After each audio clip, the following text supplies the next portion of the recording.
नमस्कार विद्यार्थी मित्रांनो, अभ्यास करताय ना? आमच्या शैक्षणिक व्हिडिओ पाहताय ना?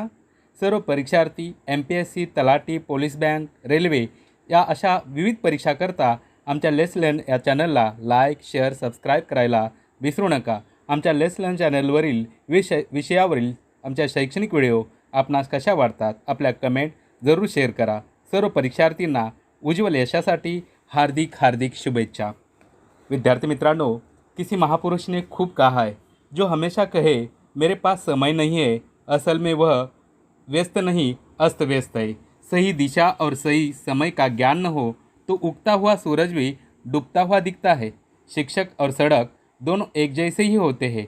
खुद जहाँ है वहीं पर रहते हैं, मगर दूसरों को उनकी मंजिल तक पहुंचा ही देते हैं. ऐसा ही हमारा लेट्स लर्न ये चॅनल आहे. लेट्स लर्न या चॅनलवरच्या माध्यमातून तुम्हाला तुमच्या ध्येयापर्यंत पोहोचवण्याकरता घेऊन आलो आहोत विविध विषयावरील शैक्षणिक व्हिडिओ. तर पाहत राहा, ऐकत राहा, वाचत राहा. लेट्स लर्न या चॅनलवरील शैक्षणिक व्हिडिओ. आपला जास्त वेळ न घेता आज पाहणार आहोत आपण विषय इंग्रजी, टॉपिक ॲडवर्ब क्लॉज. तर तुमचं पुन्हा एकदा स्वागत विद्यार्थी मित्र आणि मैत्रिणींनो. आज आपण पाहणार आहोत, जसं मगाशी सरांनी सांगितलं की आपण आजचा विषय जो आहे तो क्लॉजेसचा आहे. ॲडवर्ब क्लॉज आपण पाहणार आहोत.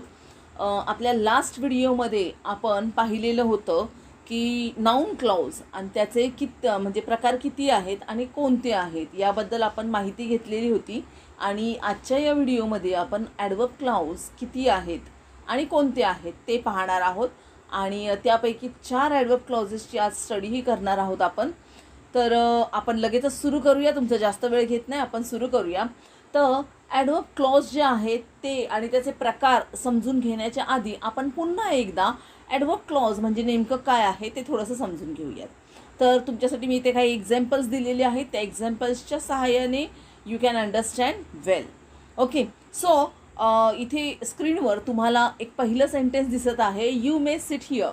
ओके, इन दिस सेंटेन्स काय आहे या सेंटेन्समध्ये, तर हिअर जे आहे हे हिअर मी काय केलेलं आहे, रेड कलरमध्ये केलेलं आहे. आता हिअर म्हणजेच काय, here it is a adverb. Adverb म्हणजेच काय, तर लक्षात घ्या माझे ॲडवर्बवरचा पण व्हिडिओ आहे. जर का तुम्हाला ते व्यवस्थित जाणून घ्यायचं असेल तर मी डिस्क्रिप्शन बॉक्समध्ये ॲडवर्बची लिंक देत आहे, तर ते ॲडवर्बची लिंकही बघून घ्या, त्याच्यामुळे तुम्हाला ॲडवर्बचा पूर्ण स्टडी होईल. तर इथे मात्र मी थोडक्यातच सांगते. ॲडवर्ब म्हणजेच काय येणार आहे की जेव्हा वर्बबद्दल मोर इन्फॉर्मेशन एखादा शब्द देत असतो तेव्हा त्याला ॲडवर्ब असं म्हणतात. ॲडवर्बचे प्रकार बरेचसे आहेत, जसे ॲडवर्ब ऑफ म्हणजे ॲडवर्ब ऑफ टाईम आहे, ॲडवर्ब ऑफ प्लेस आहे, ॲडवर्ब ऑफ फ्रिक्वेन्सी आहे. अशा प्रकारचे वेगवेगळे ॲडवर्ब्स आहेत. ती सर्व माहिती तुम्हाला माझ्या ॲडवर्बच्या व्हिडिओमध्ये मिळेलच. परंतु हा एक आहे तो ॲडवर्ब ऑफ प्लेस आहे, यू मे सिट हिअर. कारण की पहा इथे सीट ही जी ॲक्शन आहे, सीट ही जे वर्ब आहे, या सीट या वर्बला मी वेअर हा प्रश्न विचारल्यानंतर मला हिअर हा शब्द भेटतो. त्याच्यामुळे हिअर हे काय आहे, ॲडवर्ब ऑफ प्लेस आहे. तर लक्षात घ्या हे एक ॲडवर्ब आहे, कारण की एक शब्द आहे म्हणून याला आपण काय म्हणू शकतो, हे ॲडवर्ब आहे. परंतु ह्या शब्दाने जे काम केलेलं आहे म्हणजे सीटला वेअर प्रश्न विचारल्यानंतर त्याने उत्तर दिलेलं आहे, बरोबर ना. आणि तेच जर का काम इथे अ ग्रुप ऑफ वर्ड करत असेल, अ group of word called phrase, एखादी फ्रेज करत असेल असं आपण म्हणूया, तर काय होईल पाहूया आपण सेकंड एक्झाम्पलमध्ये. सेकंड एक्झाम्पलमध्ये पहा तेच वाक्य आहे, यू मे सिट व्हेअर, तर ऑन द चेअर. तर ऑन द चेअर ही सुद्धा काय करते, जे काम हेअरने केलेलं आहे तेच काम इथे काय करते, ऑन द चेअर ही फ्रेज करते. ओके, फ्रेज म्हणजेच काय येणार आहे, a group of words. Okay, a group of word which give some meaning but not complete meaning. असा शब्दांचा समूह की जो काही अर्थ देतो परंतु संपूर्ण अर्थ तो कधीही देत नाही, त्याला आपण म्हणत असतो फ्रेज, असं त्याला आपण म्हणत असतो. ओके, तर पहा इथे ही जी फ्रेज जी आहे, ही फ्रेज ऑन द चेअर ही जी फ्रेज आहे ती काय करते, या सीटच्या म्हणजे व्हेअर सीट या प्रश्नाला उत्तर देत असते. आणि म्हणून ही जी आहे फ्रेज आहे आणि काम मात्र कोणाचं करते, ॲडवर्बचं, आणि म्हणून याला आपण म्हणू शकतो ॲडवर्ब फ्रेज असं आपण याला म्हणू शकतो. त्यानंतर पहा इथे आणखीन तिसरं एक एक्झाम्पल आहे पहा तुमच्यासमोर. या तिसऱ्या एक्झाम्पलमध्ये काय म्हटलेलं आहे, यू मे सीट. पुन्हा तसंच आहे पहा, तेच वाक्य आहे, यू मे सीट. परंतु इथे सीट व्हेअर सीट, तर आन्सर काय आलेला आहे, व्हेरेवर यू लाई. पहा इथं हे व्हेअर एव्हर यू लाईक जे आहे याच्यामध्ये काय आहे, तर एक काय आलेलं आहे, कंजंक्शन आलेलं आहे आणि कंजंक्शन नंतर सब्जेक्ट आलेला आहे यू, आणि लाईक हे काय आहे ते काय आहे, प्रेडिकेट आलेलं आहे, म्हणजेच इट इज अ क्लॉज. हे काय आहे, क्लॉज आहे. पण या क्लॉजने काम कोणाचं केलेलं आहे, तर वर्बबद्दल मोर इन्फॉर्मेशन देण्याचं, आणि म्हणून याला आपण म्हणणार आहोत ॲडवर्ब क्लॉज. ओके, म्हणून याला आपण नाव काय दिलेलं आहे, ॲडवर्ब क्लॉज असं दिलेलं आहे. तर मला वाटतंय तुम्हाला ॲडवर्ब क्लॉजबद्दल म्हणजे नेमकं काय आहे ॲडवर्ब क्लॉज हे व्यवस्थित कळालंच असेल. तर आता आपण पाहूया पुढील आपण म्हणजे याचे प्रकार जे आहेत, ॲडवर्ब क्लॉजचे प्रकार जे आहेत ते पाहूयात आपण. तर ॲडवर्ब क्लॉजचे जे प्रकार आहेत ते किती आहेत, तर एकूण 8 प्रकारचे ॲडवर्ब क्लॉज आपल्याला अभ्यासाला आहेत. पहा हे 8 क्लॉज कोणते कोणते, तर adverb clause of time, adverb clause of place, adverb clause of purpose, adverb clause of cause. Okay, त्याच्यानंतर adverb clause of condition, adverb clause of result, adverb clause of comparison, आणि last one 8 adverb clause of supposition or concession. तर अशा प्रकारचे काय आहेत, 8 clauses आहेत. ह्या सर्वांचा आपल्याला स्टडी करायचा आहे. तर लक्षात घ्या, ह्या सर्वांचा जर का स्टडी, आपला सर्व प्रकार जर का व्यवस्थित स्टडी झाले, तर आपल्याला जेव्हा एक्झाममध्ये येतं identify the clause in the sentence, त्यावेळेस आपल्याला सर्व प्रकार माहिती असेल तर पटकन ओळखता येतं. लक्षात घ्या विद्यार्थी मित्र आणि मैत्रिणींनो, आपल्याला बऱ्याच वेळेस फक्त आयडेंटिफाय क्लॉज येतं आणि ते कोणतं आहे, ॲडवर्ब, ॲडजेक्टिव्ह किंवा नाऊन क्लॉजपैकी एक ओळखायचं असतं. परंतु हे जर का त्याचे प्रकार आपल्याला माहिती नसतील तर आपल्याला कळत नाही की अरे हे कोणत्या प्रकारचं आहे, ॲडवर्ब आहे, नाऊन आहे की ॲडजेक्टिव्ह आहे, कळत नाही. त्याच्यामुळे सर्व प्रकार आपल्याला माहिती असायला हवेत. ओके, तर आपण जाऊया. यापैकी आता काही क्लॉजेस आपण आत्ता पाहणार आहोत आजच्या व्हिडिओमध्ये. जसं 4 क्लॉजेस आपण पाहणार आहोत, 4 ॲडवर्ब क्लॉजेस आपण पाहणार आहोत. आपण जाऊया पुढील स्लाईड करे. तर तुमच्यासमोर स्क्रीनवर आता इथे दिसत असेल ॲडवर्ब क्लॉज ऑफ टाईम. तर सगळ्यात पहिलं जे क्लॉज आहे ॲडवर्ब क्लॉज आहे, ॲडवर्ब क्लॉज ऑफ टाईम. तर लक्षात घ्या, हे जे ॲडवर्ब क्लॉज ऑफ टाईम आहे म्हणजेच काय की वेळ दाखवणारं. व्हेनेवर वी आस्क, कुठला आहे लक्षात घ्या, whenever we ask when question to the verb. लक्षात घ्या, आता हे जे मी काही बोलते तर हे तुम्हाला जास्त कळून येईल. कधी कळून येईल, जेव्हा तुम्ही एक्झाम्पल पाहात. तर ठीक आहे, आपण तुमच्यासमोर मी पहिलं एक्झाम्पल दिलेलं आहे. पहिलं एक्झाम्पल काय सांगते, before you go bring me some water. Okay, आता इथे पहा या एक्झाम्पलमध्ये काय दिसतंय तुम्हाला, तर बिफोर यू गो हे जे आहे हे क्लॉज जे आहे, या क्लॉजला काय केलेलं आहे, रेड आणि इटॅलिक फॉर्ममध्ये लिहिलेलं आहे. आता लक्षात घ्या, ज्या क्लॉजची सुरुवात जसं मी मागेही तुम्हाला सांगत आलेली आहे आणि नेहमी मी तुम्हाला सांगत असते की जे सबऑर्डिनेट क्लॉज जे आहेत यांची सुरुवात ही नेहमी सबऑर्डिनेट कंजंक्शनने होते. तर इथे सबऑर्डिनेट कंजंक्शन आहे बिफोर, आणि या कंजंक्शनच्या नंतर यू गो असं म्हटलेलं आहे, आणि हे एक क्लॉज आहे, हे सबऑर्डिनेटिंग क्लॉज आहे. आणि त्याच वेळेस इथे पहा या वाक्यामध्ये 2 क्लॉजेस तुम्हाला क्लिअर दिसत आहेत. बिफोर यू गो हे एक क्लॉज आहे आणि ब्रिंग मी सम वॉटर हे अनादर क्लॉज आहे. आता याच्यामध्ये ब्रिंग मी सम वॉटर हे जे आहे हे काय आहे, मेन क्लॉज आहे. कारण ह्याच्यामध्ये काय आहे, हे इंडिपेंडंट आहे, हे या क्लॉजवर डिपेंड नाही आहे. म्हणजे जो पहिलं क्लॉज आहे त्याच्यावर सेकंड क्लॉज डिपेंड नाही आहे, म्हणून आपण याला म्हणू इंडिपेंडंट क्लॉज. ओके, जे इंडिपेंडंट क्लॉज आहे ते मेन क्लॉज आहे आणि जे डिपेंडंट क्लॉज आहे ते सबऑर्डिनेट क्लॉज आहे. आपल्याला काय करायचं आहे, इंडिपेंडंट क्लॉज जे आहे किंवा मेन क्लॉज आहे त्याच्यामध्ये जी ॲक्शन दिलेली आहे त्या ॲक्शनला व्हेन हा क्वेश्चन विचारायचा आहे. आता ॲक्शन कोणती आहे, bring me some water. Okay, bring आणण्याची, पाणी आणण्याची क्रिया आहे. आता bring me some water when, before you go. पहा इथं व्हेन हा प्रश्न जर का याला मी विचारला तर काय येणार आहे, बिफोर यू गो म्हणजे जाण्याच्या आधी असं आपल्याला आन्सर भेटतं. आणि लक्षात घ्या, व्हेन या प्रश्नाला म्हणजे प्रश्नाचं उत्तर आपल्याला मिळतं, आणि म्हणून अशा प्रकारच्या क्लॉजला आपण इथे काय म्हणत असतो, ॲडवर्ब क्लॉज ऑफ टाईम. लक्षात घ्या, ॲडवर्ब क्लॉज ऑफ टाईमची सुरुवात जी आहे, ॲडवर्ब क्लॉज ऑफ टाईमची सुरुवात जी आहे ती बऱ्याच वेळेस whenever, while, after, before, since, as soon as यांसारख्या शब्दांनी होते. लक्षात घ्या, मी पुन्हा एकदा सांगते, बऱ्याच वेळेस यांसारख्या शब्दांनी सुरुवात होते, पण प्रत्येक वेळेस हेच शब्द असावे असं नाही. तर शब्द कोणते कोणते आहेत, व्हेनेवर आहे, व्हाईल आहे, आफ्टर, बिफोर, सिन्स, ॲज आहे, ॲज सून ॲज आहे, यांसारखे शब्दांनी सुरुवात होत असते. त्यावेळेस आपण त्याला काय म्हणत असतो, ॲडवर्ब क्लॉज ऑफ टाईम.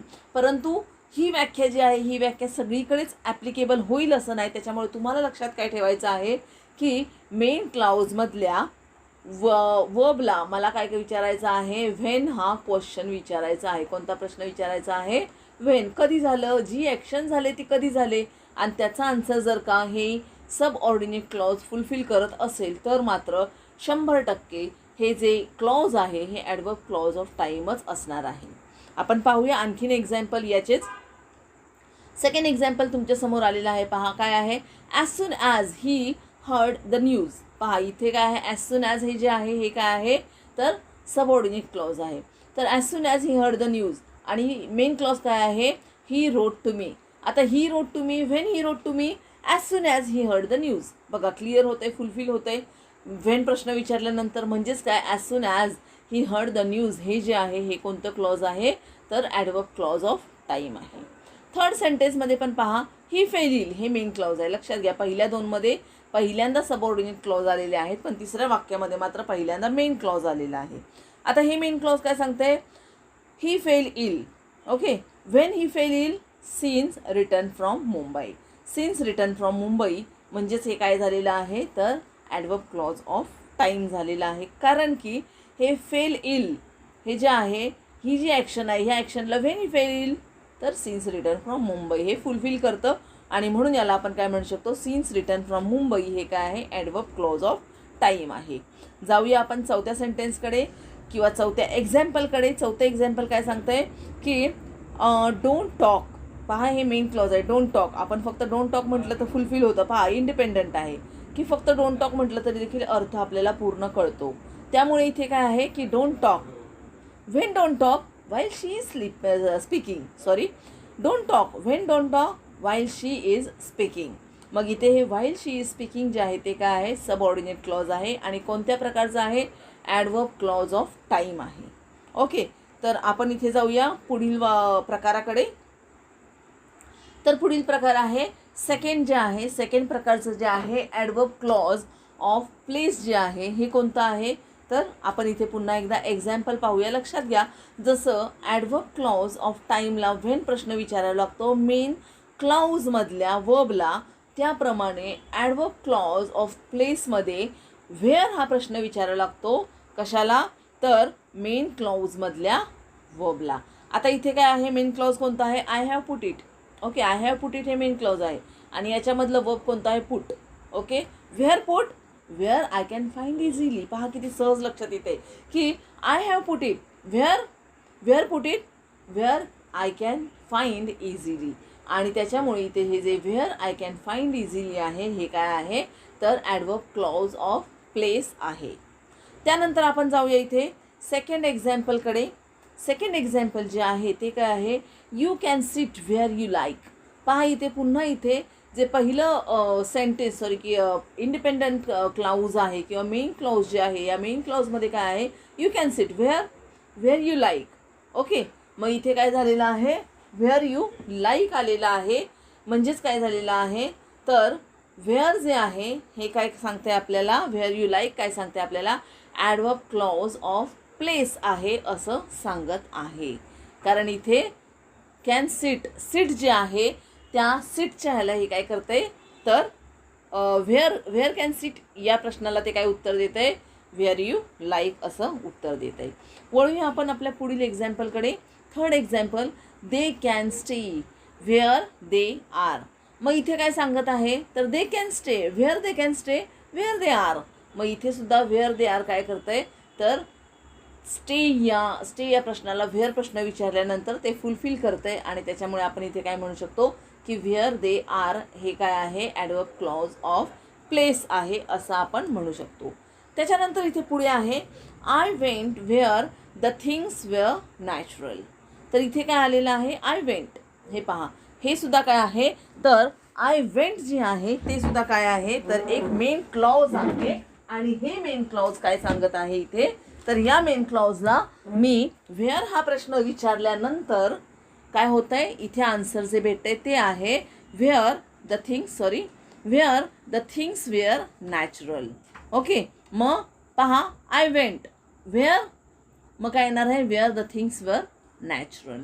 अशा प्रकारचा आलेला आहे. म्हणजेच काय आहे, या ठिकाणी जे रेड केलेले आहेत, इटॅलिक फॉर्ममध्ये जे लिहिलेले आहेत ते सर्व काय आहेत, तर ॲडवर्ब क्लॉज ऑफ प्लेस आहेत. पुन्हा एकदा सांगते, ॲडवर्ब क्लॉज ऑफ प्लेसमध्ये काय होणार आहे, तर मेन क्लॉजमध्ये जे वर्ब आहे त्या वर्बला वेअर हा प्रश्न विचारावा, आणि जर आलेलं सबऑर्डिनेट क्लॉज जे आहे ते जर का आन्सर करेक्ट असेल तर कोणतं ओळखावं, तर ते ॲडवर्ब क्लॉज जे आहे ते ॲडवर्ब क्लॉज ऑफ प्लेस आहे हे ओळखावं. त्यानंतर आपण इथे पुढे जाऊया की थर्ड आपण प्रकार पाहूया, adverb clause of cause or reason. आता पहा, हे ओळखणं अगदी सोपं आहे, कारण त्याच्यामध्ये रिझन दिलेलं असतं. सब ऑर्डिनेट क्लॉज जे आहे त्याच्यामध्ये रिझन दिलेलं असतं आणि मेन क्लॉजमध्ये आपण ॲक्शन केलेली असते. लक्षात घ्या, अत्यंत सोपं आहे. मेन क्लॉजमध्ये काय सांगत आहे, आय डिड इट, काहीतरी केलं आहे, डिड इट. ओके, मग हे जे केलेलं आहे, why did it, because I wanted to do, कारण मला करायचं होतं. म्हणजेच काय झालेलं आहे इथे, तर या ठिकाणी काय केलेलं आहे मी, लक्षात घ्या, तर आय डीडची जी ॲक्शन आहे ती का केले त्याचं रिझन जे आहे ते सब ऑर्डिनेट क्लॉजमध्ये दिलेलं असतं. लक्षात घ्या, पुन्हा एकदा लक्षात घ्या, सब ऑर्डिनेट क्लॉजमध्ये रिझन दिलेलं असतं आणि म्हणून याला adverb clause of cause or reason असं म्हटलं जातं. सेकंड सेंटेन्समध्ये सुद्धा पहा, I am glad why that you like it. पहा, म्हणजे आय एम ग्लॅड, त्याचं ग्लॅडचं रिझन जे आहे ते दिलेलं आहे पुढे, आणि म्हणून दॅट यू लाईक या क्लॉजला काय म्हणतो आपण, adverb clause of cause or reason. पुन्हा थर्ड सेंटेन्स पाहूया आपण. थर्ड सेंटेन्समध्ये पहा, as he was not there. आता हे काय आहे, सबऑर्डिनेट क्लॉज आहे पहिलं. त्याच्यानंतर मेन क्लॉज काय आहे, I spoke to his brother why I spoke to his brother. मग त्याचं रिझन काय आहे, as he was not there, तो नव्हता म्हणून भावाशी बोललो. म्हणजेच काय झालेलं आहे की इथे as he was not there हे जे आहे, हे क्लॉज जे आहे ते कोणतं आहे, adverb clause of cause or reason. वळूया आपण पुढील एक्झाम्पलकडे. Since you are so clever you will be able to solve this. आता you will be able to solve this, आता हे काय आहे, मेन क्लॉज आहे. Why you will able to solve this, because किंवा since you are so clever, तू हुशार आहेस म्हणून तू सोडवू शकशील, बरोबर ना. म्हणजेच इथे सुद्धा काय आहे, तू सॉल्व जे करणार आहे त्याचं रिझन काय दिलेलं आहे, since you are so clever. Okay, तर आता आपण पाहूयात पुढील प्रकार. लक्षात घ्या, ॲडवर्ब क्लॉज ऑफ कॉजमध्ये काय केलेलं असतं, रिझन जे असतं ते रिझन सबऑर्डिनेट क्लॉजमध्ये येत असतं. ओके, मग पहा, पुढील एक्झाम्पल पाहूया आपण. लक्षात घ्या, पुढील जो एक्झाम्पल आहे, पुढील जो प्रकार आहे ॲडवर्ब क्लॉजचा तो म्हणजे ॲडवर्ब क्लॉज ऑफ पर्पज. आता पर्पज म्हणजेच काय की पर्पज पुढे ठेवलेला असतो. लक्षात घ्या, रिझनमध्ये काय असतं, कारण दिलेलं असतं सबऑर्डिनेट क्लॉजमध्ये. का असं झालेलं आहे, मेन क्लॉजमध्ये वागलाय त्याचं कारण कशात असतं, सब ऑर्डिनेटिंग क्लॉजमध्ये असतं. इथे मात्र तसं नाही आहे. इथे मात्र काय आहे, एक ॲक्शन केली जाते. आता ही जी ॲक्शन आहे ती कुठल्या क्लॉजमध्ये आहे ते आपण जरासं पाहूया. पहा, इथे I will give you a map. पहा, इथे एक ॲक्शन केलेली आहे, I will give you a map. Map देण्याची ॲक्शन केली आणि ती ॲक्शन केल्यामुळे पर्पज काय, लक्षात घ्या, मगाशी काय झालेलं होतं की एखादं म्हणजे मेन क्लॉजमध्ये एखादी ॲक्शन होती आणि ती ॲक्शन होण्याचं कारण कशामध्ये होतं, सबऑर्डिनेट क्लॉजमध्ये होतं. परंतु या प्रकारामध्ये इथे मात्र काय आहे की काय आहे, मेन क्लॉजमध्ये ॲक्शन केली जाते परंतु ती ॲक्शन करण्यामागे पर्पज असतो, काही हेतू डोळ्यासमोर ठेवूनच ती ॲक्शन केली जाते. म्हणजे पहा, I will give you map, का दिलेला आहे मॅप, पहा इथे पुन्हा का दिलेला आहे बोलते मी, परंतु इथे रिझन नाही तर काय आहे, पर्पज ठेवलेला आहे. So that you can find the place easily, म्हणजे तुला प्लेस सहजपणे मिळावं म्हणून मी तुला मॅप दिलेला आहे. लक्षात येते की ॲडवर्ब क्लॉज ऑफ रिझन आणि ॲडवर्ब क्लॉज ऑफ पर्पजमध्ये फरक आहे. लक्षात घ्या. थोडंसं आपण पुन्हा मागे जाऊया. पहा, इथे काय आहे, समजा आय एम ग्लॅड हे जे एक्झाम्पल घेतलं तर आय एम ग्लॅड, तर ग्लॅड होण्याचं कारण काय आहे, तुला आवडलं, मग तुला आवडलं म्हणून मी ग्लॅड आहे. परंतु या ज्या आहे ॲडवर्ब क्लॉज ऑफ पर्पजमध्ये मात्र काय आहे, तर I will give you map दिलेला आहे आणि तो मॅप देण्यामागचं कारण म्हणजे उद्देश लक्षात ठेवूनच मॅप दिलेला आहे. उद्देश काय आहे, ध्येय काय आहे, so that you can find the place easily, तुला सहजपणे प्लेस किंवा जागा मिळावी म्हणूनसाठी मॅप दिलेला आहे. वळूया आपण पुढील एक्झाम्पलकडे. नेक्स्ट एक्झाम्पलने जास्त तुमच्या म्हणजे क्लिअर होईल हे काय आहे. सेकंड एक्झाम्पल, वी ईट पहा इथे ईट आपण खातो, परंतु खाण्याचा आपला हेतू काय असतो? So that we may live. आपण जगण्यासाठी खात असतो, बरोबर. म्हणजेच काय? So that we may live, त्याच्यामुळे आपण जगू. लक्षात घ्या, वी ईट आपण ॲक्शन करतोय, परंतु आपला पर्पज काय आहे? जगण्याचा पर्पज आहे, आणि म्हणून आपण ॲक्शन काय करत असतो? खाण्याची ॲक्शन करत असतो. पहा इथं he was extra, third example आहे तुमच्यासमोर. He was extra polite to his superior. पहा इथे एक ॲक्शन केलेली आहे. कोणती ॲक्शन आहे? He was extra. पहा तो एक्स्ट्रा पोलाईट आहे टू हिज सुपेरियर, त्याच्या सुपेरियरशी जास्त एक्स्ट्रा पोलाईट आहे. आणि त्याचं कारण काय आहे? Lest something adverse should be return in to his record. लक्षात घ्या, लेस्ट हा जो शब्द आहे, हा लेस्ट या शब्दाचा अर्थ काय होतो माहिती आहे? तर लक्षात घ्या, लेस्ट हा जो शब्द आहे, हा लेस्ट शब्द म्हणजेच काय? नाही तर. हे सुद्धा काय? एक प्रकारचं कंजंक्शनच आहे. याचा अर्थ नाही तर या अर्थाने म्हणजे सो दॅट सारखाच केला जातो, परंतु निगेटिव्ह. पहा, lest something adverse should be return in to his record. पहा, तो त्याच्या सुपिरियर्सची जास्त एक्स्ट्रा पोलाईट वागतो, कारण की किंवा नाही तर काहीतरी वावगं त्याच्या रेकॉर्डमध्ये लिहिलं जाऊ शकतं, आणि तसं होऊ नये म्हणून तो काय करतो? Extra polite. म्हणजे पहा, त्याच्या एक्स्ट्रा पोलाईट वागण्यामागे सुद्धा रिझन काय? पर्पज आहे की ॲडवर्स काहीचं लिहिलं जाऊ नये त्याच्या रेकॉर्डमध्ये म्हणून. ओके, तर लेस्ट हा सुद्धा शब्द लक्षात घ्या, नाही तर या अर्थाने येतो. आपण वळूया आपल्या पुढील एक्झाम्पलकडे. We so that we may reap. पहा इथं आपल्याला पीक मिळावं म्हणून तर आपण सो करत असतो, म्हणजेच आपण काय करत असतो? पेरणी करत असतो. त्याच्यामुळे वी सॉ. ओके, वी सॉ म्हणजे आपण पेरणी करतो. सो दॅट वी मे रिप, त्याच्यामुळे आपल्याला काय भेटत असतं? पीक भेटत असतं. त्याच्यामुळे लक्षात घ्या, इथे सो दॅट वी मे रिप हे जे काय आहे, आपण आपला पर्पज आहे, आणि हा पर्पज साध्य करण्यासाठी आपण काय करत असतो? सॉची ॲक्शन करत असतो.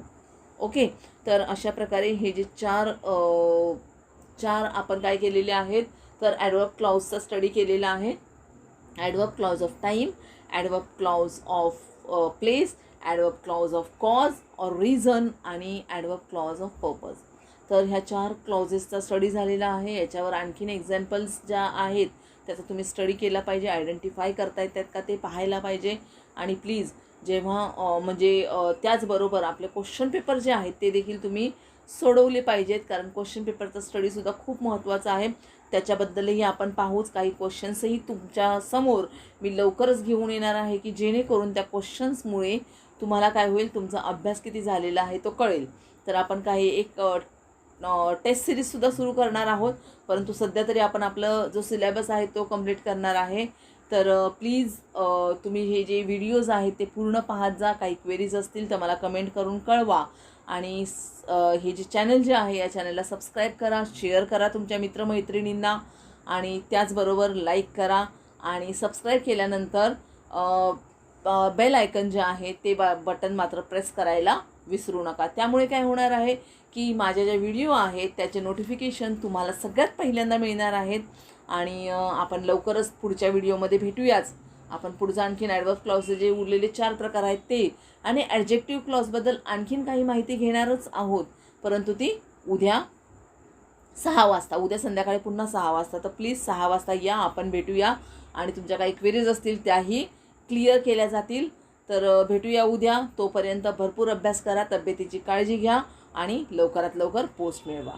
चला, तर मग आपण आज इथे स्टॉप करूया. थँक्यू.